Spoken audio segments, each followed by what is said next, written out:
सत्संगत्वे निस्संगत्वं निस्संगत्वे निर्मोहत्वं निर्मोहत्वे निश्चलतत्वं निश्चलतत्वे जीवन्मुक्तिः पुनरपि जननं पुनरपि मरणं पुनरपि जननी जठरे शयनम् इह संसारे बहुदुस्तारे कृपया पारे पाहि मुरा सोमपो अमृतपो सोमः पुरुषित्पुरुषत्तमः विनयो जयसत्यसन्धः दातारहस्तास्वतां पतिः 67வது ஸ்லோகம். பகவானுடைய நாமாக்கள்ல 500 நாம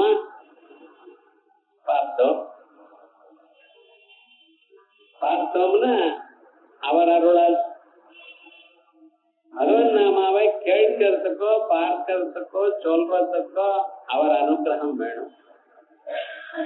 அவர்தான் உள்ள இருந்து அத கேட்கும்படி தூண்டணும், சொல்லும்படி தூண்டணும். அந்த திவ்யமான நாமக்கள் அதுல சரீர பூதபிருத் போக்தா அப்படின்னு வரைக்கும் சரீரத்தை ஆரம்பிக்கக்கூடியதான பூதங்கள் பஞ்சபூதங்கள். அந்த பஞ்சபூதங்களையும் அவர் தான் காப்பாற்றி கொண்டிருக்கார், தரித்து கொண்டிருக்கார். பஞ்சபூதங்கள் எங்கும் இருக்கே, அதை நம்ம எடுத்துக்கலாமே, அங்கெங்கே உண்டு பண்ணலாமே அப்படின்னு சந்தேகம் வந்தா, எங்கும் இருந்த போதிலும் அந்தந்த சந்தர்ப்பத்தில் அவளுக்கு எங்க போனாலும் கிடைக்கணும். அதற்காக ஒவ்வொருத்தரிடத்திலையும் பஞ்சபூதங்கள் வச்சுருக்க. இந்த சரீரமானது இந்த ஸ்தூல சரீரத்தை விட்டு கிளம்பும் பொழுது அவளுக்கு பஞ்சபூதங்களோடையே எடுத்துன போறேன். அங்கே போனதுமே அங்கே என்ன ஆகுது, அந்த இடத்துல அவளுக்கு என்ன சரீரம் வேணுமோ அந்த சரீரம் அவளுக்கு கிடைக்கும். ஸோ இந்த பிராரப்த கர்மால என்ன மிஞ்சி இருக்கோ, எது அடுத்ததாக பலத்தை கொடுக்க சித்தமா இருக்கோ, அதுக்கு தகுந்த போல ஒரு சரீரம். அந்த சரீரத்துக்காக அது உண்டு பண்ணக்கூடியதான பூதங்கள் அங்க இல்லையே, கிடைக்கலையே, ரேஷனா இருக்கு, இதெல்லாம் கவலைப்படக்கூடாது. ஒவ்வொரு மனுஷனுக்கும் அது தகுந்தா போல அந்த பூதங்கள் எடுத்துன்னு போறோம். அதை காப்பாற்றி கொண்டு இருக்கார். உங்களுக்கு என்ன வேணுமோ எப்ப தேவைப்படுமோ அது அங்கே முன்னாலே வச்சிருக்க. அது பார்க்கணும். மனுஷாளுக்கு எந்த ஜென்மாவில எது தேவைப்படுமோ அது உங்ககிட்டயே இருக்கு. அதே போலயே உங்களுக்கு ஏதாவது வியாதி வந்தது ஆனால் அதுக்கு மருந்து உங்ககிட்டயே இருக்கு. நமக்கு தெரியல, எங்கெங்கே அலைகிறோம். ஆனா என்ன சொல்ற ஆயுர்வேதத்துல, உங்களுக்கு என்ன வியாதி வர போறதோ அதுக்கு மருந்து உங்க கொல்லையிலேயே ரெடியா போட்டு வச்சிருக்காரு. பகவான் அவ்வளவு சகாயம் பண்ணிட்டு இருக்கார் மனுஷர். அதனால அவருக்கு சரீர பூத போக்தா. அதோட மட்டுமல்ல, சுவாத்மானந்தத்தை எப்பொழுதும் அனுபவித்துக் கொண்டிருக்கார். தன்னிடத்திலேயே உள்ளூர் ஒரு ஆனந்தம் இருக்கு. அந்த ஆனந்தம் இருக்க தொட்டுதான் நம்ம எப்பொழுதுமே தூக்கத்துக்கு முயற்சி பண்ணிட்டே இருக்கோம். தூங்கணுங்கிறேன், எல்லோரும் தூங்குறாங்க. அந்த தூக்கத்துல டெய்லி தான் தூங்கிட்டு இருக்கல, அது என்ன சார் ஒரு நாள் ஸ்கிப் பண்ணினா என்ன அப்படின்னு ட்ரை பண்ணி பாருங்க. ரொம்ப கஷ்டம்.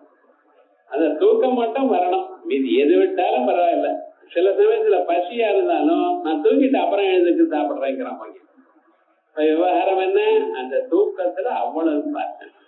தூங்கி முழிச்சதுமே என்ன சொல்றான், அப்பாடா மதியம் தூங்கினேன், உடம்பெல்லாம் லைட்டா போயிடுது, இந்த வெயிட்டா குறைஞ்சது, வெயிட்டு குறையில.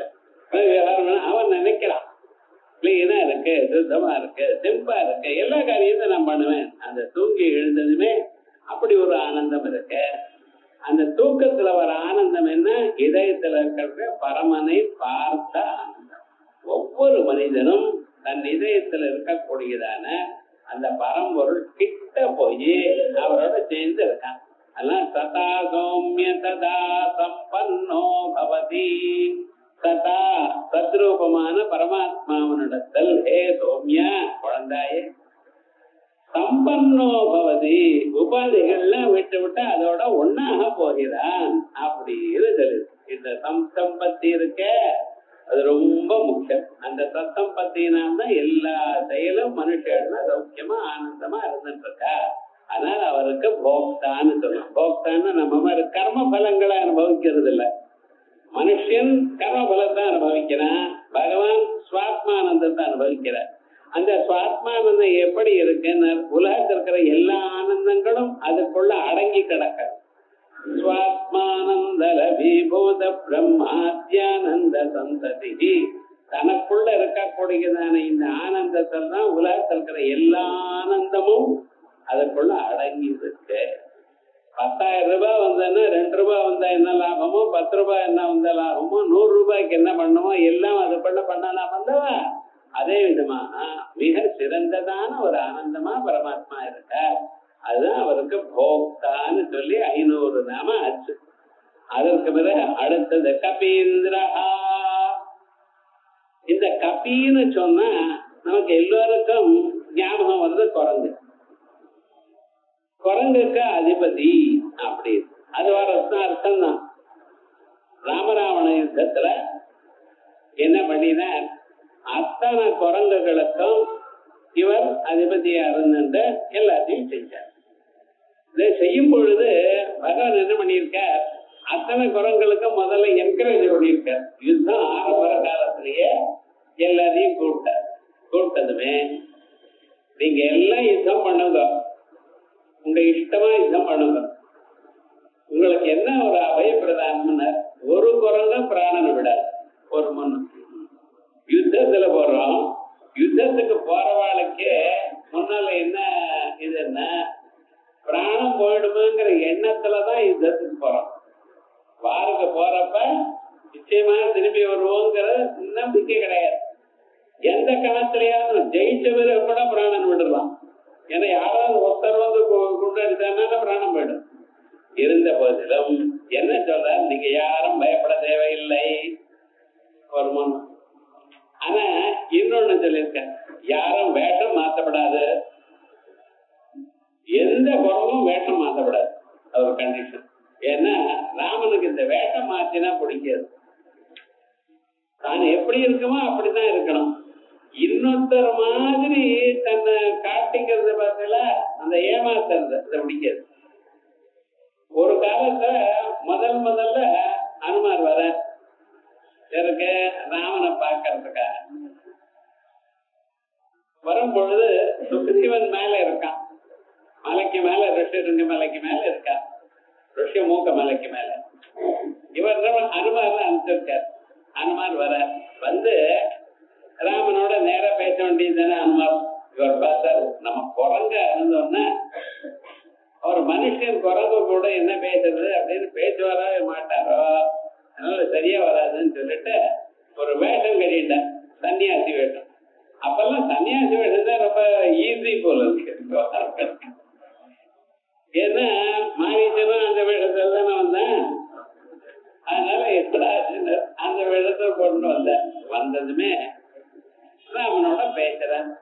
பேசும் பொழுது ராமனுக்கு தெரிஞ்சு போயிடுச்சு, ஓஹோ இவர் நிஜமான व्यक्ति இல்லை. அதுக்கப்புறம் அவரோட பதில் சொல்லணுமா இல்லையா, பதில் சொல்லல. லக்ஷ்மணனை கூப்பிட்டு நீ பதில் சொல்லிட்டா பார்த்த, அது சொல்றப்ப கேர்ஃபுல்லா பதில் சொல்லுங்கிற. லக்ஷ்மணன் ஆதிசேஷ அவதாரம், வியாக்கரணம் உள்ள தெரிஞ்சவர். அவர்கிட்ட சொல்ற பத்திரமா பேசுவனோட. ஏன் அப்படின்னா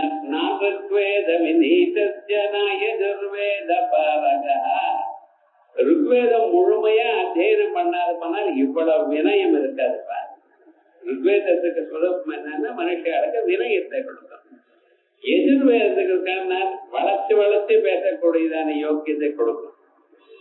சாமவேதமானது இனிமையாக பேசக்கூடியதான நிலையை கொடுக்கும்.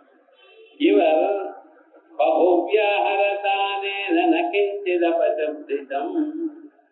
இவ்வளவு நேரம் பேசியிருக்க, இருந்தாலும் ஒரு மாறான சொல்லு வரல. ஆகையால் பத்திரமா அவர் இடத்துல பேசுகிறார் அப்படின்னு அனுமாருக்கு கொஞ்சம் ஒரு மாதிரி ஆயிடுச்சு. ஏன்னா நான் ராமனோட பேசும் பொழுது அவர் தான் நமக்கு பதில் சொல்ல. நீங்க யாரோட பேசுறோட அவர் பதில் சொல்லாம பக்கத்துல இருக்க நீங்க அவங்களுக்கு பதில் சொல்றதுன்னு என்ன அர்த்தம்? அதுவா அவர் ராஜா தூத் அனுப்பிச்சிருக்கார். அவர் ராஜா தூத் அனுப்பிச்சிருந்தா இங்க இருந்து யாரு சார் போனோம்? ராஜா தானே போனோம். அப்படித்தானே? வெளியூர்ல இருந்து ஒரு பிரசிடென்ட் வர, நம்ம பிரசிடென்ட் போனோம். நீங்க இங்க இருந்து பிரசிடென்ட் போனா அந்த ஒரு பிரசிடென்ட் வந்த மரியாதை அழைக்கணும் வந்தாதான் மரியாதை. அந்த ஊர்ல ஒரு மினிஸ்டர் வந்து கூப்பிட்டு வந்தாருன்னு வச்சுங்களேன், அது மரியாதை. அந்த எட்டிக்பட்ட இது தெரியணும், கௌரவம் தெரியணும். அதனால ராஜா அனுப்பிச்சிருக்க, நான் ராஜாவில் இருந்துட்டு இருக்கேன், ஆகையால் நீ பேசு அப்படின்னு நினைச்சிட்டார் அனுமான். ஆனா விவகாரம் அது இல்லை. நான் யாரோடையும் பேசுவேன், எனக்கு கர்வமோ இந்த மரியாதைகளோ வேண்டாம். ஆனா என்னன்னு, ஒரு மனுஷன் தன்னிலையே மாற்றப்படாது, ஒருத்தரை ஏமாத்துறதுக்கு முயற்சி பண்ணப்படாது. அவர் அனுமாராவே குரங்காவே வந்திருந்தா நான் நிறைய பேசிருப்பேன். ஆனா மாத்தி வைக்கணும். அதே போல யுத்தத்துக்கு முன்னால யாரோடையும் யாரும் மாற்றப்படாது. மாற்றப்படாதுன்னு எப்படி? அதுவா இந்த ஜாம்பவான் இது போல இவரெல்லாம் இருக்கா பதில, அவெல்லாம் என்ன பண்ண தன் சைஸை குறைச்சுண்டா. அது பண்ணலாமா? வேஷத்தை மாற்றப்படாதே தவிர ஒரு சன்னியாசியாவோ வேற ஆகிறது சின்னதாகவோ பெரிய ஆகலாம். அதே போல அனுமார் லங்கைக்குள்ள போகும் பொழுது சின்ன பூனை மாதிரி சின்னதாயிட்டான். பெரிய குரங்கா இருக்கிறவர் பூனை மாதிரி சின்னதாகி தன்னுடைய மனத்தை குறைச்சுட்டு அப்படி போனார் அப்படின்னு சொல்ல. அப்படி கபீந்திரன்னா அத்தனை குரங்குகளுக்கும் அதிபதியா இருந்தார். அதிபதியா இருந்து அன்னைக்கு என்ன பண்ணாரு தெரியுமா? நான் எந்த குரங்க பிராணனை விட்டாலும் அந்த குரங்க சமுதிரத்தை தூக்கி போடக்கூடாது, அது அங்கேயே கிடக்க. என்ன சுவாமி இப்படி சொல்றேன்? ஏன்னா யுத்தத்துல ரூல் என்னன்னா, யாராவது பிராணனை விட்டா அவள் அங்கிருந்து எடுத்துருவா அந்த சரீரத்தை. என்ன மற்ற இருக்கிறவாளுக்கு இத்தனை பேர் காலமாயிட்டாலே அப்படின்னு ஒரு இது வருமா, டிப்ரெஷன் வந்துடும், நம்ம தோத்து போயிடுவோம். அப்படியே வச்சிருக்க சொன்னார். ஏன்னா அனுமான் அங்கிருந்து சஞ்சீவ மலையை கொண்டு வந்தார். அத்தனை குரங்களும் எழுந்திருந்தான். அதோட இல்ல, அதுக்கு அடிப்பட்டதான அடியெல்லாம் போய் நீட்டா போயிடுது. சரீரத்துல ஏதாவது முன்னால வியாதி வந்து அதுவும் சரியா போயிடுது. ஏன்னா சஞ்சீவ மலைகள் தான் இப்ப என்ன ரொம்ப புல்லா ஆயிடுது, ஆனந்தமா. அப்படி அந்த கபிகளுக்கெல்லாம் குரங்குகளுக்கும் இவைகளுக்கும் ஒரு ராஜாவா இருந்து கூட அவளை காப்பாத்தினார். அதுக்கப்புறம் இவாளை எல்லாரும் புஷ்பக விமானில ஏற்றிட்டு திரும்பி வர்றது எங்கன்னா பரத்வாஜ ஆசிரமத்துல வந்துட்டார். சாப்பாடு ராமனா ஆகணுமோ, எல்லா ராமனும் பார்த்திருக்கேன். சாப்பாட்டு ராமன் பெயர் வரணுமா? அவர் என்ன பண்ணினார்னா, பரத்வாஜர் எங்க ஆத்துக்கு ஒரு நாள் ஒருவேளை ஆதித்யம் எடுத்துக்கணும்னு கேட்டிருந்தார் முன்னாள். சரின்னு வரையினார். இதுதான் உங்க ஆத்துக்கு என்ன கூப்பிட்டு வச்சுங்களேன், நான் வரணும், ஆத்துக்காரி வரணும். ஒரு 100 பேர் பின்னால் வந்த என்ன அர்த்தம்? அத்தனை குரங்களும் வரையும் சொல்லிட்டு ஏறுங்கோண்டார். புஷ்பக விமானத்துல ஜம்முன்னு ஏறிட்டு எல்லாம் வந்துமே நடுவில் ரிஷீஸ்வரத்துல கொஞ்சம் ஸ்டாப் பண்ணுங்கிறது. பஸ்ல போயிட்டே இருக்குவா, நடுவில் 2 நிமிடம் நிறுத்துங்கோம்பா. அது என்னன்னா அதே மாதிரி அத்தனை குரங்கள் நிறுத்துக்கோங்க. என்ன ஆச்சுன்னா, நாங்க மட்டும் உங்க பட்டாபிஷேகத்தை பார்த்தா போருமா? எங்க அதுல குழந்தைகளும் ஆத்துக்காரையும் பார்க்க வேண்டாமா?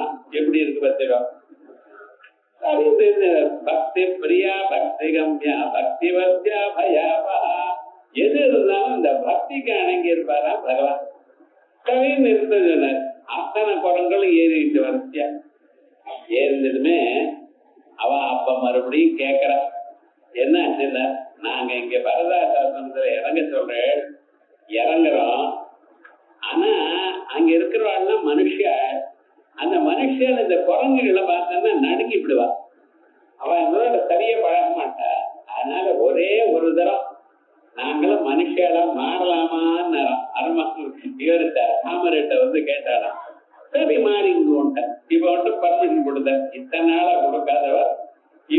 பக்திக்கு இணங்கி கொடுத்தார். அத்தனை குரங்கு பெண்மணிகளை இல்ல குரங்கள்லாம் அது பெண்களா ஆயிடுது. அவளுக்கெல்லாம் ஒவ்வொருத்தருக்கும் அவளுக்குதான் தலை பின்னிக்கு தெரியாது. அத்தனைக்கும் கௌசல்யா கைகையோட தலை பின்னி பூச்சூட்டு எல்லாம் பண்ணினான் பட்டாபிஷேகத்தை. ராமாயணத்துல இத்தனை விசேஷமா சொல்லுச்சு. என்ன அத்தனை குரங்குகளுக்கு ராஜாவா இருந்து கொண்டு அவளுக்கு சந்தோஷத்தை கொடுத்தவர் அப்படின்னு ஒரு அர்த்தம். இப்ப கபீந்திரங்கிற பதத்துக்கு என்ன அர்த்தம்? இப்படி ஒரு அர்த்தம். அதற்கு பிறகு கபின்னு சொன்னமையானால் சூரியனுக்கு ஒரு பேர். கம் ஜலம் பாதீதி பிபதீதி கபிதி. கம்னா ஜலம்னு அர்த்தம். தீர்த்தத்தை குடிக்கிறவர். சமுத்திரத்தில் இருக்கிற தீர்த்தமோ பூமியில எங்கெங்க மூலையில தீர்த்தம் இருக்கோ அத்தனை தீர்த்தத்தையும் அவர் குடிக்கிறார். குடிச்சுட்டு என்ன பண்றார்? தான் குடிச்சுட்டு சும்மா விட்டுறாரா? இல்ல. சஹஸ்ரகுணமஸ்ரம் ஆதத்தேஹிரதம் ரவிஹி. அது 1000 மடங்கு தான் உங்களுக்கு திருப்பி கொடுக்கணும் சார். அதான் மகான்கள் பண்ணக்கூடியதான காரியம். ராஜாக்கள்லாம் என்ன பண்றா? டாக்ஸா வசூல் பண்றா. அது உங்களுக்கு 1000 மடங்கு உபயோகப்படுறா போல உங்களுக்கு பண்ற. நீங்களா ஒரு காரியத்தை பண்ண முடியாது. அத்தனை டாக்ஸும் வாங்கிட்டு ஜனங்களுக்கு நல்லதை பண்றா. ராஜாக்கள் அப்படி பண்ணின்றதா? அதே போல சூரியனும் என்ன பண்றார்? அதை வாங்கிட்டு அழுக்கு ஜலம் தான் ரோட்ல இருக்கோ இல்லையோ அதெல்லாம் எடுத்து சுத்தப்படுத்திட்டு உங்களுக்கு ஃபர்ஸ்ட் கிளாஸா ரெயின் வாட்டரா கொடுக்குற. அந்த மழையில இருந்து வரக்கூடிய ஜலம் இருக்க பத்தில அதை அப்படியே குடிச்சோமானால் ஒரு தோஷமும் வராது மனுஷன். அது வீட்டுக்கு மேல இருக்கிற இதுல கூரையில விழுந்து அதுல இருந்து குடிச்சா அதுல கூரையில இருக்கிற அழுக்கெல்லாம் வரும். அது அப்படியே மேல என்ன இருக்கோ அது அப்படியே விழுந்ததுன்னா அந்த ஜலம் வந்து பரிசுத்தமான ஜலம். அப்படி ஜலங்களுக்கு உலகத்துக்கெல்லாம் ஜலத்தை கொடுக்கிறார். ஆகையால் அவர் கபீந்திரா. இங்க கபீன்னு குரங்கு. இதுதான் சாந்தோக்கியோபனிஷத்துல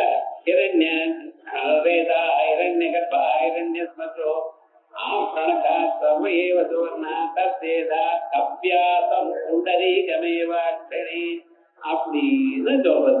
ஆனா இந்த இடத்துல கப்பியாசம்னு சொன்னா குரங்கருடைய புரட்ட பாகம்னு தான் அர்த்தம். கரங்குன்னு அதுக்கு சூரியன் அர்த்தம் சொல்லி ஏதோ தாமரை வளர்க்கிறான்னு அர்த்தம் மற்ற மத்தத்தான் சொல்லியிருக்க. ஆனா இந்த கபிங்கிற பதமானது வேதங்கள்லயும் இருக்கு. இப்ப இது ஒரு அர்த்தம். ஆனால் இதை விட முக்கியமான இன்னொரு அர்த்தம் இருக்கு. இங்க கம்முன பூமின்னு அர்த்தம். பூமியை காப்பாத்தினவர்னு அர்த்தம். பூமியை காப்பாத்தினது யாரு? மகாவிஷ்ணு. அவர் தான் காப்பாற்றி கொண்டே இருக்காரு எப்பொழுதும். ஒரு தினத்துல காப்பாத்தினார் மட்டும் இல்ல, இந்த பூமியை பிரம்மதேவர் சுட்டி பண்ணினார். பிரபஞ்சம் சுட்டிக்கிற காலத்துல எல்லாவற்றையும் சுட்டி பண்ணினார். சுட்டி பண்ணிவிட்டு அவர் பாட்டுக்கு வேற காரியம் கவனிச்சுட்டே இருக்கார். நம்ம ஆத்துல அப்படித்தானே, ஏதோ மாமி சமைச்சு விட்ட அதே சமயம் அங்கேயே சமயம் கட்டலையோ உட்கார்ந்துட்டு பாடா, இங்க வந்து டிவி பார்த்தா அது என்ன இது என்ன கவனிக்கலையோ, அதே போல நீங்களும் ஏதோ ஒரு காரியம் பண்ணிட்டு அதையிலேயே இருந்துட்டு இருக்கேன், வேற காரியம் பார்க்கிறேன். அப்படி பிரம்மதேவன் பூமியை சிருஷ்டி பண்ணிவிட்டு மீதி காரியம் பார்த்து கொண்டே இருந்தா ஒரு நாளைக்கு என்ன ஆச்சுன்னா பூமி காணும். என்ன தெரியுது, பென்சில் பேனா சாவி அங்கே காணாம போறதுக்கு இவ்வளவு பெரிய பூமியை காணும்னாரே என்ன ஆச்சு என்ன ஏது எங்க போயிருக்கான் சொல்லுங்க பார்க்கலாம். ஒரு இடத்துல எங்கேயாவது எடுத்து வைக்கணும்னு ஒரு இடத்துல வைக்கணும், இவ்வளவு பெரிய பூமண்டலம் இல்லையே அப்படின்னு யோசனை பண்ணி அவருக்கே டவுட் வந்து என்னடா இப்படி ஆயிடுச்சுமா எங்கே போயிருக்கோம் ஏது என்ன அப்படின்னு யோசனை பண்ணும் பொழுது கடைசியில கண்டுபிடிச்சா இந்த ஹிரண்யாட்சன் இருக்கானே அவன் இந்த பூமியை பாயா சுருட்டி பாதாள லோகத்துக்கு அழைத்துட்டு போயிட்டான். ஒரு உலகம் பார்த்தா எங்கேயும் ஒரே ஜலமாகத்தான் இருக்கு. அதனாலதான் அவனுக்கு ஹிரண்யாட்சன்னு. இப்பெல்லாம் ஜனங்கள் எங்கேயாவது காலியா இடம் இருக்குன்னா பூமி இருக்குன்னா அதுதான் ஆக்கிரமணம் பண்ணிட்டு இருக்காளோ இல்லையோ, இந்த லேண்ட் கிராபிங். இது எவ்வளவு தங்கம் வந்தாலும் எனக்கு தான் வரணும், நேரா சம்பாதிக்கிறதோ திருடி சம்பாதிக்கிறதோ கொள்ளடிச்சு சம்பாதிக்கிறதோ எல்லா காசும் எனக்கு தான் வரணும்னு நினைக்கிறது. இப்படி இருந்துட்டு இருக்காளே இவாளுக்கெல்லாம் ஹிரண்யாட்சாள்னு பேரு. அப்படின்னா அந்த வெல்த் ஐஸ்வர்யம் எல்லாம் எனக்குத்தான் வரணும், மற்றவர்களுக்கு வரப்படாது, எல்லாம் என்னிடத்திலேயே இருக்கணும் எனக்கூடியதான எண்ணம் உள்ளவர்கள். அப்படிப்பட்ட அந்த ஹிரண்யாட்சன் என்ன பண்ணினா, இந்த பூமண்டலத்துல யாருக்கோ ஒருத்தருக்கு இல்ல, எல்லாம் எனக்கு தான் வேணும் அப்படின்னு வச்சு எடுத்துட்டு போயிட்டான். இந்த பூமண்டலத்துக்கு ரத்னகர்பான்னு பேர். இந்த பூமிக்குள்ள எத்தனை ரத்னங்கள் இருக்குன்னு யாராலையும் கண்டுபிடிக்க முடியாது. ஏதோ ஒரு இடத்துல கோரால் கோல்டு சொன்னேன், அது போல நிறைய இடத்துல இருக்கு, நமக்கு தான் கண்டுபிடிக்க தெரியல. தங்கமோ ரத்னங்களோ வைரங்களோ அத்தனையும் பூமி கர்ப்பத்துல இருந்துட்டு இருக்கு. அப்படிப்பட்டதான அந்த பூமண்டலம் முழுக்க எனக்குத்தான் வரணும், ஒருத்தருக்கு வேண்டாம்னு எடுத்துட்டு போயிட்டான். இத ஆஹா இப்படி ஆயிடுது, என்ன பண்றது அப்படின்னு மகாவிஷ்ணுட்டை சொல்ற. என்ன ஸ்திதி காலத்துல எல்லாத்தையும் காப்பாத்துறவர் அவர் தானே, சகத்தையும் காப்பாத்தணும். இப்படி ஆயிடுது, நான் சுட்டி பண்ணினேனே எங்கேயோ போயிடுதேன்னு மகாவிஷ்ணு பார்த்தாரு. ஒண்ணும் கவலைப்படாதீங்க, உங்க ஊருக்கு போக மாட்டார். எப்படி இருப்பாரு, இவர் கஷ்டம் இருக்குதா ப்ராப்ளம் இருக்குன்னா அவர் பாட்டுக்கு பரவாயில்ல ஒண்ணும் கவலைப்படாது என்கிட்ட சொல்லிட்டே நீ பாட்டுக்கு நீ போ. எங்க போறது, உங்க ஆத்துக்கு போற பிரம்மலோகத்துக்கு போற. போனதுமே வர வழியிலேயே என்னமோ தெரியல சளி பிடிச்சா போல. சளி எல்லாம் மனுஷர்களுக்கு தான் பிடிக்கும், தேவதைகளுக்கு பிடிக்குமா? அது மாதிரி ஆச்சா. என்னடா ஆச்சுன்னார், மூக்கோதனை அப்படியே கசக்கினார். அங்கிருந்து ஒரு தும்மல் வந்தது. தும்மல் வந்து அது ஏதோ சின்னதா ஒரு பொருள் வெளியில வந்தது. அந்த ஆகாசத்துல இருந்து பூமிக்கு கீழே விழறப்ப அதுக்குள்ள யானை விட பெருசா போயிட்டுதான். அவ்வளவு பெரிய வராகம் அப்படி கீழே விழுந்து ஜலத்துல விழுந்து ஜலத்துக்குள்ள நேரம் உள்ள போன. அந்த தபேன்னு குதிச்சார் பார்த்தா, அந்த குதிச்சதுமே அந்த உள்ள இருக்கிற பாதாள இருக்கிற ஹிரண்யாட்சனுக்கு இது தெரிஞ்சது. அந்த சத்தத்தினால யாரான கதையில வரும் பொழுது அவர் ரெண்டு பேரும் முட்டி மோதி அந்த ஹிரண்யாட்சனை கொன்னு அந்த பூமியை எடுத்துன்னு வந்து ஜலத்துக்கு மேல அப்படியே பிளேஸ் பண்ணிவிட்டார். அதனாலதான் இன்னும் ஜலத்துக்குள்ள முதக்கிறது. பூமண்டலம் முழுக்க எங்கும் சுத்தி சமுத்திரம் தானே இருக்க, அதுக்குள்ள முதக்கி கொண்டு இருக்கு. அப்படின்னு எப்படி பாலுக்கு மேல பாலை காய்ச்சி அப்படியே வச்சோமையானா கொஞ்ச நேரத்துக்கு பாலுக்கு மேல ஆடையா எப்படி நிக்கிறதோ அதே போல பூமி எல்லாம் சமுத்திரத்துக்குள்ளதான் மேல ஆடையா நிக்கிறது அப்படின்னு வேதம் சொல்றது. அதனாலதான் பூமியை நீங்க நோண்டினீங்கன்னா உள்ள ஜலம் தான் இருக்கு. என்னடா நான் ஜலத்துக்கு மேலதான் நோண்டி இருக்கேன், ஜலம் இருந்துட்டு இருக்கு. அப்படி சகல பூமியில ஜலம் இருக்கு, பூமியில நெருப்பு இருக்கு. ரெண்டு கல்ல வேகமா அடிச்சோம்னா நெருப்பு வருதோ இல்லையோ. பூமிக்குள்ள காத்து இருக்கு. ஏன்டா மலையை அடிக்கிறா உடைக்கிறா, உடைக்கும் பொழுது மலையை உடைக்கும் பொழுது கல்லை உடைக்கும் பொழுது அதுக்குள்ள இந்த தேரை வருது, கவக்கமான குதிச்சு வருது. சார் இத்தனை நாளா இந்த கல்லுக்குள்ள எங்க இருந்ததுன்னு பகவான் கேட்கணும். என்ன கேட்டேன்னா அதுக்குள்ள அந்த தேரை அதுக்குள்ள இருக்கா போலையும் அது வாழறா போலையும் அதுக்கு வேண்டிய ஆகாரமும் அதுக்கு வேண்டியதான ஒரு காத்தும் எல்லாத்தையும் அதுக்குள்ள தயார் பண்ணிட்டு இருக்க. அந்த தேரை உடைச்சதுமே வெளியில வந்த பிறகு அது அட்ஜஸ்டா இருந்து பார்த்தீங்களா, அங்க இருக்கக்கூடியதான காசு இல்லாத இடத்துக்கும் வெளியில இருந்ததுமே அட்ஜஸ்ட் ஆகும்.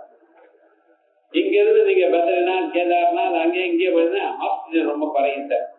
இந்த மருந்தெல்லாம் எடுத்துன்னு போன உங்களுக்கு சொல்றோம். அந்த தேரைக்கு யாரு சொன்ன முழுக்க பாருங்க சௌக்கியமா இருக்கும் இல்லையா. அப்ப என்ன ஒவ்வொரு பிராணியும் காப்பாற்றி கொண்டிருக்கார் பகவான். ஆகையால் இவருக்கு வராக ரூபமாக இருந்து காப்பாற்றினத்தினால் அவருக்கு கபீந்திரா பாருங்க.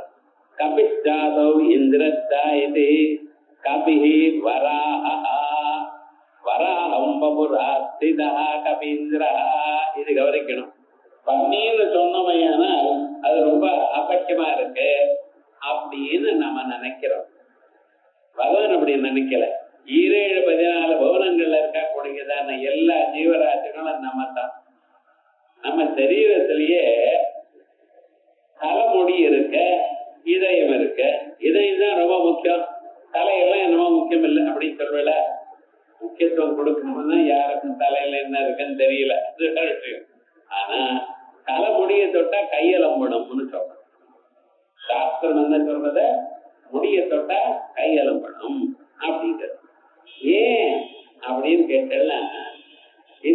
சரீரத்தில் இருக்கக்கூடியதா அந்த ஜீவ சக்தி முடி நுடியோடு தான் இருக்கு, அங்க மேல இல்லை. அதனாலதான் கட் பண்ணாலும் ஒன்றும் வலிக்கல, நகத்தை கிள்ளினாலும் ஒன்றும் வலிக்கல. ஏன்? அந்த ஜீவசக்தி அந்த எண்டு வரைக்கும் தான் இருக்கு. அதனால அந்த பகுதியை தொட்டோமையானால் கையலமணும் அப்படின்னு சாஸ்திரம் சொல்றது. அதே மாதிரி அந்த வராக சுவாமியினுடைய சரீரம் இருக்க பட்சல அது முழுக்க வேத பாகம். அதனால எல்லா பிராணிகளும் அவருடைய சரீரம் தான், பகவானுடைய சரீரம் தான். அதனால இது உயர்ந்தது இது தாழ்ந்தது அப்படிங்கிற எண்ணம் இருக்கக்கூடாது. அதுக்காகவே அவர் மீனா அவதாரம் பண்ணினார், பன்னியா அவதாரம் பண்ணினார், நரசிம்மனா அவதாரம் பண்ணியிருக்கார், அத்தனை அவதாரம் ஆமையா அவதாரம் பண்ணியிருக்கார். இத்தனை எதற்காக சொல்றது? என் கண்ணோட்டத்துல எல்லாரும் ஒண்ணுதான், படித்தவனோ படிக்காதவனோ ஏழையோ பெரியவனோ எல்லாரும் ஒன்னா பார்த்துக்கிறேன்னா. ஆனா அவனவன் அதுக்கு தகுந்தா போல அவன் நடந்துக்கணும். அவனுக்கு ஒரு வழி இருக்கு. அந்த தர்மத்துல அவன் வந்தானா நிச்சயமா அவன் அடைவான்னு சொல்றதுக்காகத்தான் இப்படி அவதாரங்கள் எடுத்தார். அந்த எடுத்து அவருடைய எடுத்தத அந்த வராகமூர்த்தியினுடைய ஒவ்வொரு சரீரத்தில் இருக்கிற ஒவ்வொரு ரோமமும் ஒவ்வொரு அக்னிஹோத்திரத்துல இருந்து ஆரம்பித்து அத்தனை யாகங்களும் அவருடைய சரீரமாக இருக்கு. அப்படி வேதமயமாக அந்த வராகன் ஆதி வராக சுவாமியே இப்படி நம்ம போற்றுமையானால் வேதத்தில் இருக்கிற சகல கர்மாக்களும் பண்ணினதான கர்ம பலம் வரும். அதனாலதான் அவருக்கு கபீந்திரா அப்படின்னு பேர். அதனாலதான் வாயு வராகம் வபூரா ஸ்திதா கபீந்திரா கபீனாம் வானராணாம் இந்திரா கபீந்திரா ராகவோவா இப்படின்னு ரெண்டு அர்த்தம் சொன்னார் கபீந்திரா. அதுக்கப்புறம் பூரி தட்சிணா பூரயா பக்தியா யஜ்ய தட்சிணா. யஜ்யம்னு ஒண்ணு பண்ணோமையானா அந்த யஜ்யத்துல நிறைய தட்சிணை கொடுக்கிறோம். இந்த தட்சிணைங்கிற பதத்துக்கு என்ன அர்த்தம்? பகவத் பிரீதிக்காக கொடுக்கக்கூடியதான பணம். இந்த தட்சிணையானது இது எதுக்கு வந்திருக்கு? நம்ம கஷ்டப்பட்டு சம்பாதிச்சிருக்கோம். பகலும் இரவும் இல்லாம ஒவ்வொரு நாளும் மனுஷன் சாவப்பட்ட ரத்தத்தை சிந்தி அவன் காசை சம்பாதிச்சதுக்கு அவன் தட்சிணையா கொடுக்கணும். சும்மா என்ன சார் இது சரியா இல்லையே அப்படின்னு தோணலாம் மனுஷனுக்கு. ஆனா ஞாபகம் வச்சுக்கணும், இத கொடுக்கறதுங்கிற ஒரு எண்ணம் இருக்கு பார்த்தல, அதுதான் நிஜமாக மனுஷனை உயர்ந்ததான நிலைக்கு கொண்டு போகும். நம்ம நிறைய வெயிட் நம்ம கிட்டே வச்சிருந்தோம்னு வச்சுங்களேன், கீழே தான் இருப்பாள், பறக்க முடியாது. கொஞ்சம் கொஞ்சமாக எல்லாத்தையும் விட்டு விட்டுன்னு வச்சுங்களேன், சுலபமா மேல போலாம். அதனாலதான் வெயிட் ஜாஸ்தியா இருக்கக்கூடாது. இவனுக்கு எல்லாத்தையும் பாகத்தமே பிரசவத்தமே இப்படி ஆரம்பிக்கிறார். காலம் பகவான்கிட்ட கோதுமாஸ்தமே திலாஸ்தமே மாட்டாஸ்தமே அஸ்மாத்தமே மிருத்து காஜமே கல்ல கொடு மண்ணை கொடு பகவானுக்கு தானே கேட்கறது. தினந்தோறும் இத பக்தி சத்தா பக்தியோட முடிக்கணும். அதுல ஏகாட்டமே சித்திரத்தமே பஞ்சமே சப்தமே ஒன்ன கொடு 3 கொடு 5 கொடு என்ன செல்போன் இதனை பகவானை கேட்கறது. இப்படி 1 5 7 8 4 இது வேற. இந்த 1 3 5 7 இப்படி எல்லாம் இருப்பதில்ல, இந்த மானுஷி சம்பத்தை கேட்கறது, இந்த தெய்வீ சம்பத். அதே மாதிரி 4 8 12ங்கிற மனுஷியாளுக்கு வேண்டியது கேட்கறது. எது ஒண்ணா இருக்க கூடாது, 4 5 இருக்கணும். உதாரணத்துல ஒரு போன் இந்த ரூம்ல 1 அந்த ரூம்ல 1 அந்த ரூம்ல 1 வச்சிருக்கா இல்லையா? ஏ சுவாமி, ஒரு சிம் கார்டு இருந்தா வராத, டபுள் சிம் வேணும். என்ன இது ஒவ்வொன்றும் நீங்க வச்சுக்க உங்களதான் கஷ்டத்துக்குள்ள ஆளாக்கிக்கிறேன்னு தெரியல. அது மனுஷாளுக்கு எப்பவுமே தெரியறது இல்ல. எதை நீங்க சேர்த்து வச்சுக்கிறோ ஹிருதயே சோகசங்கவா, இவைகள்லாம் உங்களுக்கு துன்பத்தை கொடுப்பதற்கு நீங்க வரவழைத்துக் கொண்டதான வழிகள். எதுவுமே இல்லாம எல்லாத்தையும் விட்டுவிட்ட ஆசிரமத்துல இருந்து பழைக்கோன்னு சொல்றது. பழைய நாள்ல வார்த்தகே முனிவரத்தேனாம் யோகேனாம் சேதனுத்யஜாம். மனுஷன் எப்படி வாழணும்? எவ்வனே அபியஸ்த வித்யானா, சின்ன வயசுல பால்யத்துல அபியஸ்த வித்யானா எவ்வனே விஷயேஷனாம், எவ்வனமா இருக்கும் பொழுது எல்லா விஷயங்களும் அனுபவிங்க. வார்த்தகே ஆபீஸ்ல இருந்து ரிட்டையர் ஆன பிறகு இப்பதான் அந்த ரிட்டையர்மெண்ட் ஏஜ்ங்கிறது தெரியல. சில பேர் 50ன்னா 58ன்னா 60 இருந்தா போறோம், 65 வேணும் சண்டை போட்ட நாட்கள்லாம் உண்டு.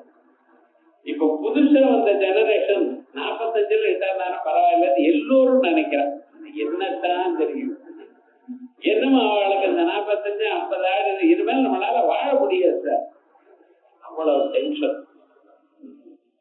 ரிட்டையர் ஆனா தேவையில்லைங்க. பழைய நாள்ல ரிட்டையர் ஆயிட்டா என்ன பண்றதுன்னு முதல்ல வீட்டை விட்டு வெளியேறணும். இப்ப ரெடியா இருக்கல, எல்லாத்தையும் விட்டு காட்டுக்கு போகணும். ஆசைக்காரையும் ஆசைக்காரரும் 2 பேரும் மட்டும் தம்பதிகள் மட்டும் தனியா இருக்கணும். எதுக்கு தனியா இருக்கணும்? அதுவா தனியா இருந்து பழகிக்கணும். இது வேணும் அது வேணும் எல்லாம் வேணும் அப்படின்ற சூழ்நிலாம் விட்டு விட்டு ஏகாந்தமாக அந்த வெளியில நேச்சர் எப்படி இருக்கோ அப்படி அதோட சேர்ந்து பழக தெரியணும். உங்களுக்கு எல்லாத்தையும் சேர்த்து வச்சு இந்த வசதிகள்லாம் விட்டு விட்டு தனிமையாக இருக்க கத்துங்களை, ஆனா அதுதான் நிஜமான ஒரு ஆனந்தம். மனுஷனுக்கு நிஜமான சந்தோஷம் ஆனந்தம் இது இந்த சோஃபாவோ டிவியோ ஏசியோ ரெஃப்ரிஜரேட்டரோ இதெல்லாம் கொடுக்கல. ஒரு செகண்ட் கரண்ட் இல்லைன்னு இவன் பண்ற பாடு பார்த்தல இத்தனையும் இருக்கு. கரண்ட் காலமே 10 மணிக்கு எடுத்துட்டா அப்பவும் கஷ்டப்படுறான், 11 மணிக்கு எடுத்துட்டா கஷ்டப்படுறான், மத்தியானம் 1 மணி அப்பதானே நான் படுத்துக்கிற சமயம் அப்ப இல்லையேங்கிறான், 3 மணிக்கு எடுத்துட்டா அப்பதானே நல்ல ப்ரோக்ராம் டிவியில இருக்கு அப்ப எடுக்க முடியலங்கிறான். இவனால அது இல்லாம இவன் வாழ்க்கை ரொம்ப கஷ்டப்படுறது. அதெல்லாம் ஒண்ணுமே கிடையாது கிராமாந்தரத்துல. அப்படி இருந்து வாழ்ந்தாங்க யாரு? சாதாரண மனுஷன், ராஜாக்கள் உட்பட, ரகுவம்சத்துல ராஜாக்கள் உட்பட இதனை விட்டு தனியாக இருந்தாராம். இப்படி தனியாக இருந்து இருந்து அவளுக்கு என்ன ஆயிடுதுன்னு சௌக்கியமா இருக்கக்கூடியதான நிலை வந்தது. அவைகள் இல்லாத போனாலும் தனக்குள்ள தான் ஆனந்தத்தை பார்த்துட்டு பகவானை தியானம் பண்ணிட்டு இருந்தா. அதனால யாரா பெரியவா வந்தா அவளுக்கு ஒரு நமஸ்காரம் பண்ணிட்டு வருவான், மனசாந்தி வரும். யாரு தபஸ் பண்றாளோ, யாரு பகவன் நாமாவை சொல்லிட்டு இருக்காளோ, யார் நல்ல வாழ்க்கையில வாழ்ந்து கொண்டிருக்காளோ அவள் கிட்ட போய் அவளை பார்த்தா போறோம், அவளை நமஸ்காரம் பண்ணா போறோம், மனசுல இருக்கிற கவலை எல்லாம் குறையும். வேற ஒண்ணும் வேண்டாம். இந்த நிலை வரத்துக்காக அவன் என்ன பண்ணினா எல்லாத்தையும் விட்டு விட்டான். தியாகே நைகேன அமிர்தத்வமானசோ, தியாகத்தினால்தான் எல்லாத்தையும் அடைஞ்சார்கள், மோட்சத்தை அடைஞ்சார்கள். சேர்த்து வச்சுண்டத்தினால இல்ல. நிறைய காசு உங்ககிட்ட இருக்குமே ஆனால், நிறைய சொத்து இருக்குமே ஆனால், ஊர்ல இருக்கிற ஜனங்கள்னு உங்களோட வந்து பேசி பேசி கடைசியில உங்களை ஒன்றும் பண்ண விடாம பண்ணிவிடுவா. ஆனா ஒன்றும் உங்கள்கிட்ட இல்லைன்னு யாரும் விட மாட்டாங்க. அதை முதல்ல தெரிஞ்சுக்கணும். ஏகாந்தமா நீங்க சௌக்கியமா இருக்கணுமே ஆனால் எதையும் சேர்த்து வச்சுக்க கூடாது. சேர்த்து வச்சுக்க கூடாதுன்னு என்ன பண்ணணும்? நீங்க எல்லாருக்கும் கொடுக்கணும். அந்த கொடுக்கணும் எனக்கூடியதான எண்ணம் உங்களுக்கு வரத்துக்காகத்தான் இந்த தியாகத்தை முதல்ல சொன்னார் பகவான். சர்வதர்மான் பரித்யஜ்ய, தியாகத்தை ஏன் சொல்றார்? எல்லாத்தையும் விட்டு விடுவா. மாமேகம் சரணம் பிரஜ, எல்லாத்தையும் பிடிச்சுட்டு இருந்தா அங்கேதான் உன் மனசு போகும், என்னிடத்துல வராது. எல்லாத்தையும் விட்டாதான் உன் மனசு என்னிடத்துல வரும். ஆகையால் எல்லாத்தையும் விட்டு விடு அப்படின்னு. தியாகே நைக்கேன அமிர்தத்வமா, அந்த தியாக புத்தி விடுன்னு உங்களால விட முடியுமா? நீங்க தான் காலமும் இது வேணும் அது வேணும். ஒவ்வொரு நாளும் இண்டோ பேப்பர் எடுத்து பார்த்ததுமே எத்தனை அட்வர்டைஸ்மெண்ட். ஏதோ ரொம்ப சுலபமா இருக்கா போல. 30 லட்சத்துக்கு 3 பெட்ரூம் பிளாட் தானே, எங்க ஸ்ரீபெரும்புரம் தாண்டி அங்கிருந்து இங்க வரணுமே. ஆனால் ஒவ்வொரு நாளும் டோல் ஃபீஸ் நீங்க 100 ரூபாய் கட்டணும். என்ன நாமும் அதை கிளீனா படிக்கிறோம், படிச்சு மனசுல வாசனை ஏற்றிட்டு இருக்கோம். ஓ இங்க இவ்வளவு விலையா, அங்க அவ்வளவு விலையா, எதுக்கு? எது வேண்டாமோ அதை படிக்க வேண்டியது இல்லையா? எத்தனை விவகாரம். ஒரு சோஃபா அட்வர்டைஸ்மெண்ட் 20 இருக்கு. இப்படித்தானே ஒவ்வொன்றுலயும் மனுஷனை கவர்ந்து அவனுடைய மனசை பறிக்கிறதுக்காக இத்தனை பண்ணிட்டு இருக்காள் பார்த்தா. இதெல்லாம் வேண்டாம், எல்லாத்தையும் விட்டு கொடுக்கும். எல்லாத்தையும் விடுறதுக்கு முக்கியமான வழி என்னன்னா, நீங்களா கொடுங்கன்னு கொடுக்க முடியாத மனசு கஷ்டம் சம்பாதிச்சதாகிய பகவானுக்காக கொடுங்க. ஒரு யாகம் பண்ணுங்க, யாகத்துல தட்சணையா கொடுங்க. அப்படின்னு எல்லோருக்கும் தட்சணை. சுகாச்சாரியர் அவர் தர்மசாஸ்திரம் எழுதும் பொழுது 100 ரூபாய் நீங்க சம்பாதிச்சா 20 ரூபாய் அன்னைக்கே தானம் பண்ணி விடணும், 1/5 தானம் பண்ணி ஆகணும் அப்படின்னு சொல்ற. ஏன் கவனிக்கிறார்? ஆனா விவகாரம் என்னன்னா, இத்தனையும் நமக்கு எவ்வளவு வேணுமோ அதை வச்சுட்டு நீ தானம் பண்ணிட்ட சார் இருந்தா அப்புறம் வயசானுக்காக நமக்கு யார் சார் வந்தவா காசு இல்லை என்ன அப்படி எனக்கு விட காசு இல்லாத வயசானவாள் இல்லையோ நிச்சயமா பகவான் காப்பாற்றுவார். அந்த நம்பிக்கை நமக்கு இருக்கணும். காசு மட்டும் இருந்தா நீங்க சௌக்கியமா இருக்கவே முடியாது. காசோட புண்ணியம் இருக்கணும், அதையும் சேர்த்து வைக்கணும்னு நினைக்கிறதா நம்ம நாடு. ஆகையால் இத தானம் பண்ணணும். தானம் பண்றதுக்கு சில வழிகள் சொல்லியிருக்க.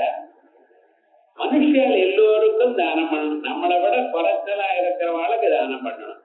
அது சாதாரணமா ஜெனரல் எல்லோருமே நாம ஒரு நிலையில இருக்கோம், நம்ம நிலையிலிருந்து கீழ் நிலையில இருக்கிற ஆளுக்கு நம்ம தானம் பண்ணணும் அப்படிங்கிறது. அதோட இல்லாமல் பகவத் கைங்கரியம் பகவானுக்கு தானம் பண்ணணும். ஒரு கோவில் இருக்கு, குளம் இருக்கு, அது எதுக்கு உலகத்துல எல்லோருக்கும் உபயோகப்படுறது. ஒரு குளத்தை வெட்டுறான்னு அதுக்கு காசு கொடுக்கணும், கோபுரம் கட்டுறான்னு அதுக்கு காசு கொடுக்கணும். இப்படாலும் முடிஞ்சது கட்டுறதுதான் இப்படியே இருக்கிறதெல்லாம் கொடுத்துருன்னு சொல்லல. கொஞ்சம் எதுல இருந்து ஆரம்பிக்கும் என்ன அன்னைக்கு தோன்றதோ அதை கொடுத்து பழகணும். அதற்கு பிறகு என்னென்ன வேதாத்தியனம் பண்ணினவாளுக்கு, சாஸ்திராத்தியனம் பண்ணினவாளுக்கு, அப்படிப்பட்டவாளுக்கு கொடுக்கணும். ஏன்னா அவ தனியாக சம்பாதிக்கப்படாதுன்னு இருக்கு.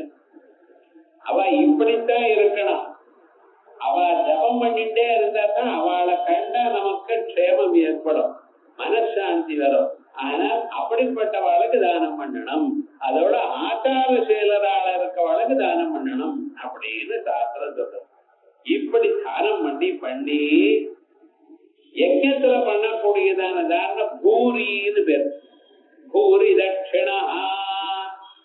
யஜ்ஞத்துல அந்தர்வேதி தானம், பகிர்வேதி தானம்னு 2 தானங்கள். இதெல்லாம் தெரிஞ்சுக்கணும்.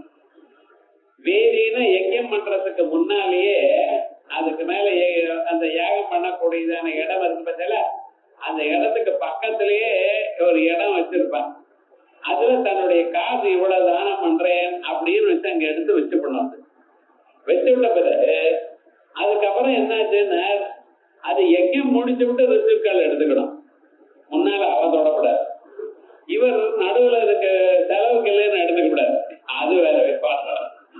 அது 2 பேருக்கு இல்லாம முதல்ல எடுத்து வச்சோம்னா அந்த தானத்துக்கு என்ன பேரு? அந்தர்வேதி தானம்னு பேரு. அதுக்கப்புறம் நம்ம யஜ்ஞம் பண்ணும் பொழுது பெரியவா யாராவது வருவா, தெரியாது உங்களுக்கு. மகான்கள் எப்ப வருவா என்னன்னு தெரியாது, எந்த வேஷத்துல வருவான்னு கூட தெரியாது. நம்ம படகு ஏதோ பண்ணிட்டே இருக்கோம். ஒரு மகாவத்தர் வந்ததுமே என்னன்னா ரொம்ப விசேஷம், அவர் தானம் பண்ணாங்க. அது சாட்சாத் பகவானே அந்த ரூபத்துல வருவாரா. நீங்க எப்படி இருக்கீங்க, என்ன ஏது பார்த்துக்கணும் அப்படின்னு. அப்படி வந்தாலேன்னா அவளுக்கு அது பகிர்வேதி தானம்னு சொல்றது. இப்படி தானமானது நிறைய கொடுக்கணும். அதே போல அன்னம் நிறைய போடணும். அந்த தசரதர் புத்திரகாமேட்டியம் பண்றதுக்காக யாகம் ஆரம்பித்தார். அதையும் அதுக்கு அண்ணன்ட்ட யஜ்ஞசால போடுன்ட்டார் இவர் வந்துட்டு. என்னன்னா உள்ளூர் டிராபிக் ஜாம் எல்லாம் ஏற்படாது. அவருடைய பிளானிங் அது ஒரு 2 சக்கம் ராமாயணத்துல தரையுறதுக்கு அண்ணன்ட்ட போட்டு வச்சிருக்காரு. எங்க தெரு முழுக்க கொட்டா போட்டுருன்ட்டார். அத்தனை பேருக்கு அன்னம். அன்னத்தை எப்படின்னா பிராமணாத்த புஞ்சரே, சந்திரியாத்த புஞ்சரே, ஸ்ரீயத்த புஞ்சரே எல்லாரும் சாப்பிட்டான். இன்னார் வச்சு அதெல்லாம் எப்படி சாப்பிட்டாங்க? அன்ன கூட்டாத்த திருஷ்யந்தே இலையில ஒவ்வொரு இலையிலையும் அன்னம் மலை மாதிரி போட்டிருக்காளாம். அவள போரும் அவ கத்துறது தரையுனதுக்கு இக்கரையில கேட்கறதா. ஏந்தார் அப்படின்னா அன்னமானது அன்னம்பை அன்னம் பிரம்மே திவ்ய தானாது எல்லோருக்கும் அன்னத்தை கொடுக்கணும். இப்படி தானம்ங்கிறது ரொம்ப விசேஷம். அந்த தானம் இருக்கிறதுனால மனுஷன் தன்னிடத்துல இருக்கக்கூடியதான எல்லா விதமான சேர்த்து வைக்கணும் எனக்கூடியதான எண்ணத்தை விட்டு மேல வர. அதனாலதான் அது உயர்ந்ததான ஸ்வரூபம். இததான் வேதாந்தங்கள் கடைசியில் அவங்களுக்கு சொல்றது. எல்லாத்தையும் விட்டு பகவானிட்ட போய் சேருங்க. பகவானிடத்தை அடையணுமையானால் எனது எனதுங்கிறத விட்டுருங்க, அப்ப நானுங்கிறது போயிடும். உங்க இடத்துல என்ன இருக்கு? நானுங்கிற ஒரு எண்ணம் இருக்கு. அதான் ஈகோங்கிற அகங்காரம்னு சொல்றோம். அந்த அகங்காரத்தோட சேர்ந்து மமக்காரம்னு நினைச்சிருக்கோம். இது எனக்கு சேர்ந்தது. இந்த ரெண்டு மனுஷன் விட்டுட்டானே ஆனால் அவன் பகவானா ஆயிடுவான்.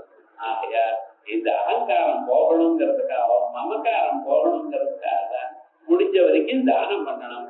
அந்த தானமானது பூரி தட்சிண ஸ்வரூபமாக இருக்க. முன் காலத்துல கல்யாணம் பண்ணுவா.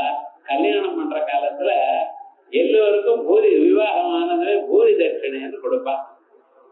அது வந்தவா எல்லோருக்கும், குழந்தையா இருந்தாலும் சரி, வயதானவாளா இருந்தாலும் சரி, ஆணோ பெண்ணோ எல்லாருக்கும் அந்த பூரி தட்சிணை எனக்கு தெரிஞ்ச வரைக்கும் 4 அணாவா இருந்தது. இப்ப அதை விட்டுறா, யாருமே கொடுக்கறது இல்லை. யாரும் பூரி தட்சிணைங்கிறது இந்த கான்செப்டே இல்லாம போயிடுது. எதுக்கு அதை கொடுக்குற? நீங்க கல்யாணம் பண்றதுக்கு யாரோ ஒரு மகாத்மா வருவார் சுவாமி, அவருக்கு இது விழுந்தது ஏனால், அவருக்கு அது உபயோகப்பட்டது ஏனால் இந்த தம்பதிகள் சாஸ்வதமா சௌக்கியமா இருப்பாங்க. அதனால பகவான் இந்த ரூபத்தில் தான் இருப்பார்னு நினைக்கவே முடியாது. எந்த வேஷத்திலையும் இருப்பார். எந்த சமயத்திலேயாவது உங்களை அனுகிரகம் பண்றதுக்கு காத்துன்னு இருப்பார். அது அவளுக்கு போகணும். அதே போல யாக சமயத்திலையும் பூரி பக்யா யஜ்ஞ தட்சிணா தர்ம மரியாதாம் தர்சயதா யஜ்ஞம் குர்வதோ வித்யந்தே இது பூரி தட்சிணா அப்படின்னு 2 நாமாக்கள். அடுத்தது சோமபோ அமிர்தபோம புருஷத்தம வினயோஜய சத்யசந்த தாசார்ஹஸ்தாத்வதாம் பதி சோமபஹ. இதற்கு முன்னால அவர் அமிர்தபானம் பண்ணி கொண்டதா சுவாத்மானந்தத்தை அனுபவித்த சரீர போத போக்தா போக்தான்னு சொன்னேன். இங்க இது பண்ணிட்டு இருக்க சோமம் விபதீதி. நீங்க எந்த யாகத்திலையும் எந்த பூஜையிலையும் எதை பண்ணினாலும் அது அவருக்கு தான் போய் சேர்றது. நான் பிள்ளையாருக்கு பூஜை பண்ணினேன், யாருக்கு போய் சேர்றது? மகாவிஷ்ணுக்கு. அம்பாளுக்கு பூஜை பண்ணினேன், எங்க போய் சேர்றது? இவருக்கு. என்ன சார் இப்படி இருக்கு? எல்லா இயக்கியமும் கடைசியில் அங்கேதான் போய் சேர்றது. கன்சாலிடேட்டட் ஃபண்ட் ஆஃப் இந்தியா அங்கே போய் சேர்றது. விவகாரம் முழுக்க என்ன விவகாரம்னா எந்த இது பண்ணாலும் அங்கே போய் சேரும். அது மாதிரி என்ன சர்வதேவதா வடிவமாக அவர் இருக்க. ஒரு ரூமல் ஏகம் சத் விப்ரா பகுதா வதந்தி அக்னிம் யமம் மா தரித்வா நமாஹோ வேதம் சொல்றது. அக்னியாகவோ யமனாகவோ காத்தாகவோ ஒரே தெய்வம் தான் இருக்க. ஜலமானது வெவ்வேறு பாத்திரத்தில் நீங்க ஜலத்தை விட்டலையானால் அந்தந்த பாத்திரத்தினுடைய உருவமானது ஜலம் எப்படி கொள்கிறதோ அதே போல பகவான் சத்ரூபமா இருக்கிறவர் அத்தனை உருவங்களை எடுத்துட்டு இருக்காரு. யாராருக்கு எந்த உருவம் பிடிக்குமோ எந்த உருவமானது போன ஜென்மாவில அவ பண்ணிருக்காள். போன ஜென்மாவில எந்த உருவத்தில் நீங்க ஈடுபட்டிருக்கீங்களோ அது உங்க மனத்தை பிடிக்கும். இந்த ஜென்மாவில அது உங்களை சேரும். அதுக்கு தகுந்த போல குரு வருவார், அவர் சொல்லுவார், அதை பார்த்து அனுபவிக்கிறான். சோ ஆனா எதை பண்ணினாலும் எங்க இருக்கிறது? அந்த சக்தி அவரை தான் போய் சேர்றது. அப்படிப்பட்டதான் அந்த ஸ்வரூபம். எல்லா தேவதா வடிவமாக இந்திரன், அக்னி, யமன், சோமன் எந்தெந்த தேவதைகளுக்கு யாகத்துல நீங்க ஹோமம் பண்றீங்களோ அந்த தேவதைகளுக்கு கொடுக்கக்கூடியதான பதார்த்தங்கள் எல்லாம் இவர்கிட்ட போய் சேர்றது. இவர் அதை அனுபவிக்கிறார். சோமபஹ சோமம் பிபதீதி சர்வ யஜ்ஞேஷு யக்தவ்ய தேவதாரூபேண. எந்தெந்த வடிவமாக எந்தெந்த தேவதையை தாங்கள் பூஜித்தாலும் அந்த தேவதைக்கு எது பிடிக்குமோ அதை கொடுத்தாலும் கடைசியில எங்கே போய் சேர்றது? இவரிடத்துல போய் சேர்றது. அதனாலதான் ஆகாஷாத் பதிதம் தோயம் யதா கச்சதி சாகரம் சர்வதேவ நமஸ்கார கேசவம் பிரதி கச்சதி. ஆகாசத்திலிருந்து கீழே விழுந்ததான ஜலமானது நதிகளாகி அந்த நதிகளானது ஊரெல்லாம் சுத்தி சுத்தி சுத்தி கடைசியில எங்க போய் சேர்றது? சமுதிரத்துக்குள்ள சேர்றது.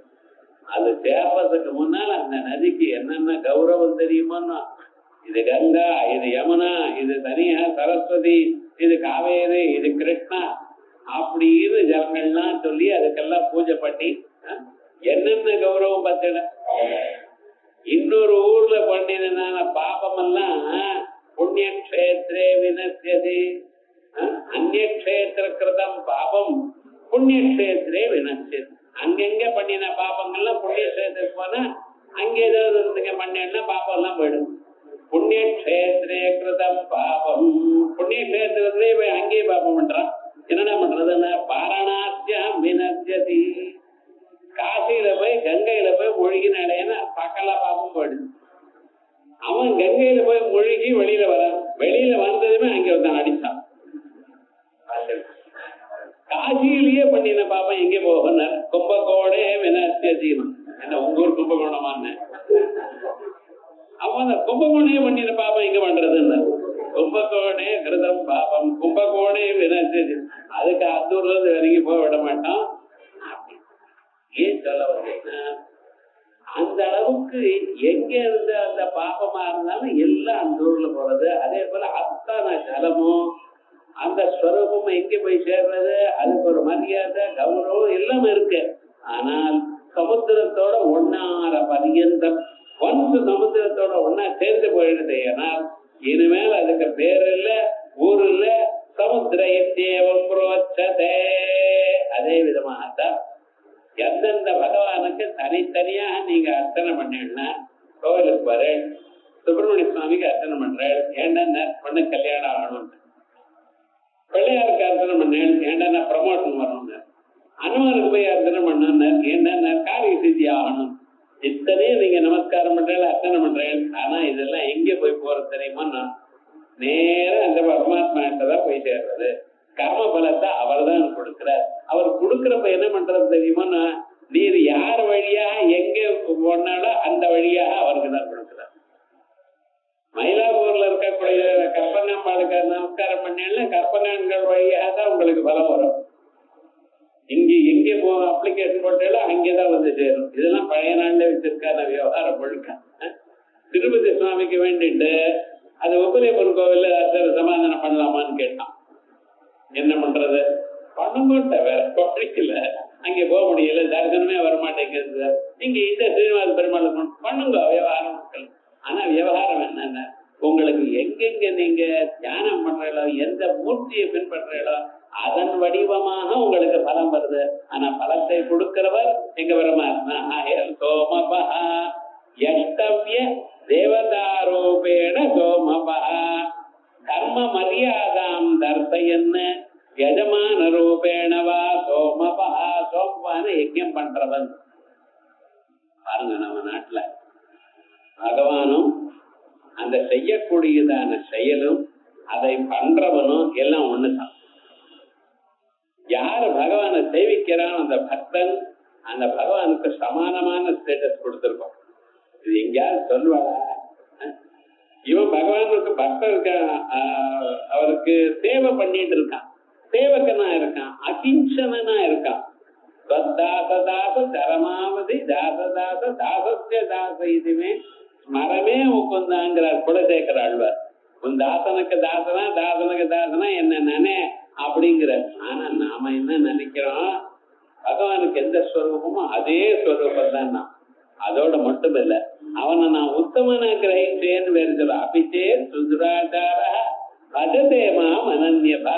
எவ்வளவு பாபம் பண்ணினவனா இருந்த போதிலோ என்ன நினைச்சு தீர்மானம் பண்ணிவிட்டான், இனிமேல உன்னை சரணாகத்தை அடைகிறேன்னு எப்ப சொன்னானோ பழைய கணக்கெல்லாம் எடுத்து மூடித்துடு, புதுசா ஒரு கணக்கு போடு. என்ன விவகாரம் நல்லவன்னு எழுதுட்டார். பதில சாதுரேவ சமந்தவ்ய சமயக் வியவசித்தோ ஹிதா.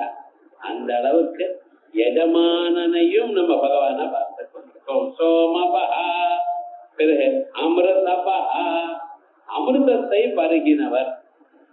அமிர்தம் பருகினவர் தரவர். அமிர்தத்யதாரா பகுதாதோமானம் சரணன்னோ லோகே. வேத சொல்றது அவரிடத்துலதான் அமிர்தம் வருது. நீங்க அவரை சகசிராரத்துல நினைத்தேளையானால் சுதா சிந்தோர் மத்தியே சுரவிடபிவாடி பரிவிருதே மணித்வீபே தீப உபவனவதி அப்படின்னு ஆனந்தமா பகவான தியானம் பண்ணா உங்க சரீரத்தை அமிர்த பெருக்கு ஏற்படுறது. இதுக்கு பகவான் அமிர்தத்தை குடிக்கணுமா வர இல்ல, அமிர்தத்தை குடித்தான்னு அந்தந்த வடிவமாக அத்தனை தேவதைகளுக்கு அமிர்தத்தை குடிக்கப்படி சொன்னார். தேவதைகளுக்கெல்லாம் அமிர்தத்தை பருகணும்னு ஒரு ஆசை வந்துருது. எதுக்காக அரக்கர்கள் அடிச்சுட்டே இருக்காரு சார். இந்த அரக்கர்களுக்கு ஒரு ஆச்சாரியன் சரியான ஒரு குரு கிடைச்சது. அந்த குருவானவர் நமக்கு நல்லா அமையறத வாழ்க்கையில கட்டணும். அது அமைஞ்சதுன்னா எல்லாமே வந்துருது. அவர் பார்த்துப்பார். இந்த சுக்கராச்சாரியர் ரொம்ப தபஸ்வியவர், ஆச்சரியமான தபஸை பண்ணினார். தபஸ் பண்ணி என்னன்னா அவருடைய அந்த தப பிரபாவத்தினால கமண்டலத்துல ஜலம் வச்சுட்டு இருக்க, யாராவது பிராணனமான அந்த ஜலத்தை போய் தரிப்பார். தரிச்சதுமே என்ன ஆச்சுன்னா அத்தனை பேருக்கும் மறுபடியும் உயிரோட எழுந்துப்பா. அதோட மட்டும் இல்ல, கழவனாரா இருந்தவர் உயிரோட இருந்தா நல்லா யுவாவா ஆயிடுவோம் போறோம்னா. அதனால யாருக்கும் மரண பயமே இல்லாம போயிடுச்சு. ராட்சதாளுக்கு ஏதோ வியாதி பிராணம் போயிட்டான்னு ஒண்ணும் கவலையப்பட வேண்டாம். ஏதோ சுக்கராச்சாரியருக்கு டெலிபோன் பண்ண போறோம். அவர் நினைச்சா புழுமுழு